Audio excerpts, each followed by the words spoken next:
Bebe Loves! For today's kaartehan ni Tara, samahan niyo naman kami mag-samji ngayon dito sa bahay. Ilang araw na rin kasi kami nagki-crave nga ng samji mga Bebe Loves at tinatamad na nga kaming lumabas kaya naman nga dito na lang kami sa bahay magluluto. Bumili na nga ako dito ng chili paste at bacon na iluluto mga Bebe Loves, pero syempre hindi ko kakalimutan ang juice para ganap na ganap nga ang pagsasamji namin dito sa bahay. Naghihiwa na nga ako dito ng saging mga Bebe Loves dahil iluluto ko pa nga to at lalagyan ng asukal para masarap. Ganito kasi yung side dish na nakakain nga namin sa samjian sa labas mga Bebe Loves, kaya naman gumawa rin nga ako. Habang si Bebeng naman ay nagtitimpla na nga ng juice.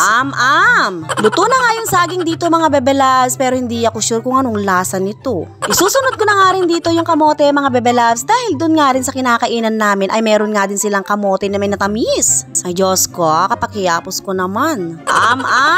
At heto naman yung lettuce na binili namin kaninang umaga pa mga Bebe Loves, binabad nga namin yan dahil meron pa siyang ugat.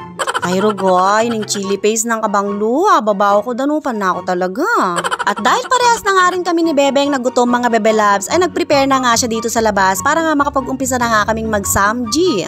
Ay Diyos ko, dito sa video na nakikita ko, parang pagod na yata si Bebeng kakalabas ng mga kakainin namin. Tawang-tuwa pa nga ako sa itsura namin dito mga Bebe Loves dahil talaga namang nilabas ka namin pati yung gas at stove namin dahil yun nga yung paglulutuan namin. Dahil wala naman kasi talaga kaming lutuan nga ng pang-samji mga Bebe Loves, kaya naman talagang diskarte na lang.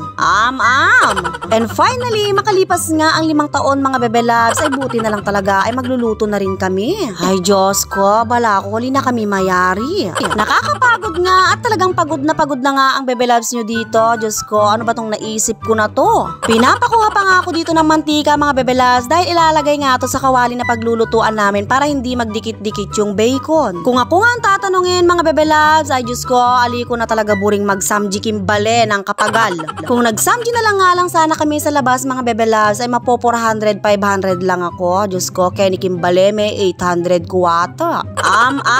At isa pa nga sa dahilan mga Bebe Loves kung bakit nga namin mas ginustong mag-samji na lang dito sa bahay ay para nga matikman din ng biyanan ko. Pero tignan nyo naman rogo, Diyos ko, kinanwayang sarili ng pamangan keniyamengan. Hindi nga niya bet ang samji mga Bebe Loves, kaya naman kahit nga pagod na pagod ako at pagod na pagod si Bebe, ngay rogo, wala na kami murugo nga karapot.